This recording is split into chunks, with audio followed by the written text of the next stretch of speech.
1 2 3 4. مالك يا عصام بتلعب ايه؟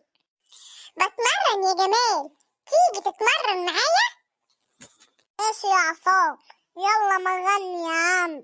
بص، انا عايزك تعمل زي ما انا هعمل بالظبط. يلا معايا. 1 1.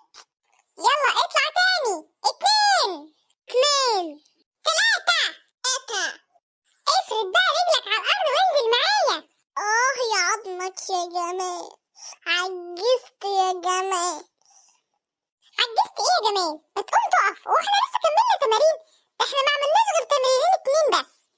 مش قادر والله ما قادر.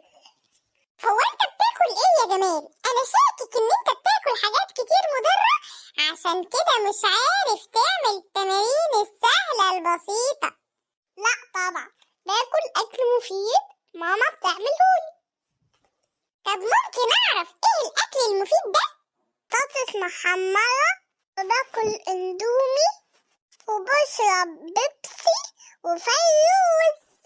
عشان كده يا فالح مش عارف تعمل التمارين البسيطة. طب اعمل ايه يا عصام؟ من هنا وجاي، لو عايز صحتك تبقى كويسة وتقدر تعمل اي تمارين وتبقى قوي، لازم تبطل فورا الحاجات المقلية والبيبسي والحاجات دي كلها غلط. طب وانا كده هاكل ايه؟ اندومي؟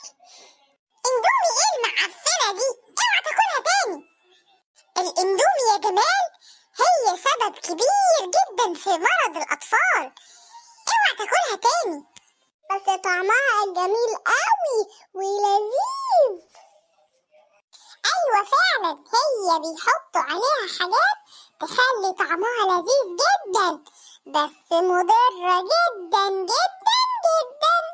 خلاص حرمت يا عصام، مش هاكل اندومي تاني، وهخلي ماما تعمل لي اكل صحي ومفيد. برافو عليك يا جمال، افطر بيض واشرب لبن بدل البيبسي والفيروز والحاجات اللي انت بتشربها وغلط عليك يا ناصح.